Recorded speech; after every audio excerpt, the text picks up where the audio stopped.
ओम नमो भगवते वासुदेवाय। श्रीमद्भागवत महापुराण दसम स्कंद 86वां अध्याय सुभद्रा हरण।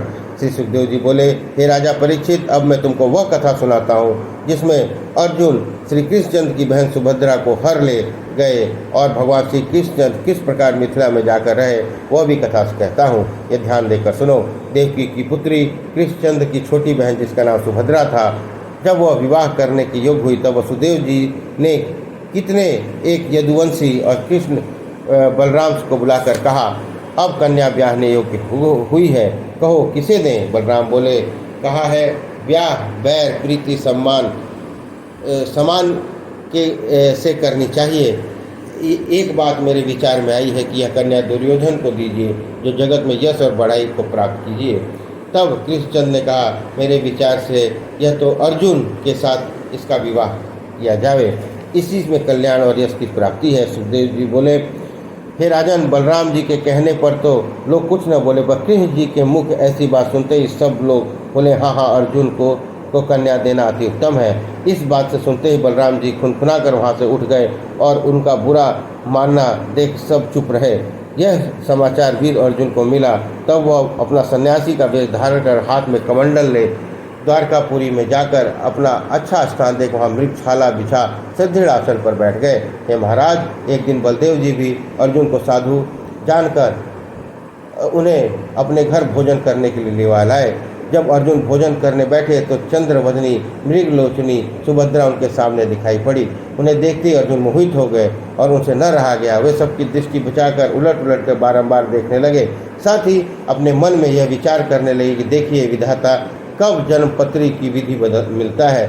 उधर सुभद्रा जी भी अर्जुन को देख उन पर आसक्त हो मन ही मन यूँ कहती थी, हे राजन। ऐसा कहकर उधर जो सुभद्रा जी घर में जाकर पति से मिलने की चिंता करने लगी, उधर अर्जुन भोजन करके जब अपने आसन पर आए तो प्रियतमा से मिलने के लिए मन ही मन अनेक भावनाएं उत्पन्न करने लगे।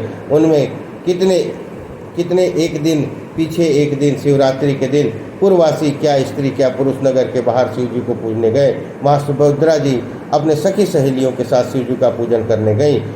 इनके जाने का समाचार पाकर अर्जुन भी रथ पर चढ़कर धनुष बांधे वहाँ उपस्थित हुए।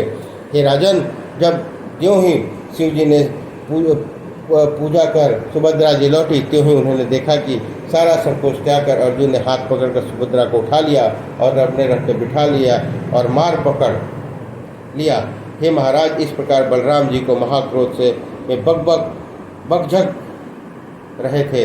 इस बात का समाचार पाकर प्रद्युम्न, अनिरुद्ध, साम बड़े बड़े यादव बलराम जी के समक्ष हाथ जोड़कर बोले, हे महाराज, यदि आप हमको आज्ञा दे तो शत्रु को पकड़ना है। श्री सुखदेव जी बोले, हे महाराज, जिस समय बलराम जी सब यदुवंशियों को साथ ले अर्जुन के पीछे चलने का उपस्थित हुए, उस समय कृष्णचंद्र ने आकर बलराम जी को सुभद्रा हरण का सब भेद का समझाया और अत्यंत विनती करके कहा, हे भाई, अर्जुन तो हमारी फूफी का बेटा है और दूसरे परम मित्र है। तब उसे जाने अनजाने समझे बिना समझे जो ये काम कर दिया है, अब हम उससे लड़ना किसी प्रकार उचित नहीं समझते। वह कहेगा कि यदुवंशियों के प्रीति बालू के भीत के समान है। इतनी बात सुनते ही बलराम जी अत्यंत कुपित होकर बोले, भाई, तब यह तुम्हारा ही काम है। जैसे कोई आग लगाकर पानी में दौड़े, वैसे ही काम तुम करते हो, अन्यथा अर्जुन की यह समर्थ जो यह हमारी बहन को हर ले जाता। ऐसा कहकर मन ही मन बहुत पछताते हुए नरम गरम पड़ते बलराम भाई के मुख देखकर अपना हाल मुसर पटक कर बैठ रहे। तब उनकी देखा देखी सब यदुवंशी भी जहाँ तहाँ बैठ गए। श्री सुखदेव जी बोले, हे राजा परीक्षित, इधर तो कृष्णचंद्र जी को ने सबको समझा बुझा कर रख दिया, उधर अर्जुन के घर जाय वेद की विधि से सुभद्रा का विवाह किया। विवाह का समाचार पाए श्री कृष्ण बलराम जी वस्त्र आभूषण दास दासी घोड़ा रथ बहुत से रुपए एक ब्राह्मण के साथ संकल्प कर हस्तिनापुर को भेज दिए। आगे श्री मुरारी भक्त हितकारी रथ पर बैठकर मिथिला को चले। वहाँ सूत्रदेव नामक एक राजा, बहुलक्ष नाम एक ब्राह्मण, 2 भक्त थे। महाराज, प्रभु के चलते नारद, वामदेव, व्यास, अत्रि, परशुराम आदि कितने एक मुनि आ मिले और श्री कृष्णचंद्र जी के साथ हो लिए। जिस दिशा में हो प्रभु जाते, वहाँ से राजा आगे आकर पूज भेंट धरते जाते थे। निदान चलते चलते कितने दिनों तक प्रभु वहाँ वहाँ पर पधारे।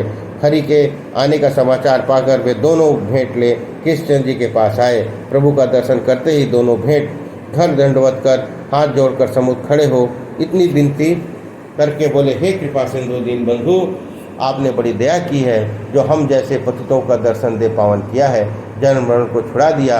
इतनी कथा कह श्री सुखदेव जी बोले, हे राजन अंतर्यामी कृष्ण जी, उन दोनों भक्तों के मन की भक्ति देख दो स्वरूप धारण कर दोनों के घर गए। उन्होंने मन माना सब राव चाव किया और हरि ने कितने दिन वहाँ ठहरे उन्हें अधिक सुख दिया। आगे प्रभु ने उनके मन का मनोरथ पूरा कर ज्ञान दिया। जब प्रभु द्वारका को चले तब ऋषि और मुनि पंथ में विदा हुए और द्वारका में जा विराजे। इस प्रकार ये अध्याय समाप्त हुआ। बोलिए कृष्ण भगवान की जय।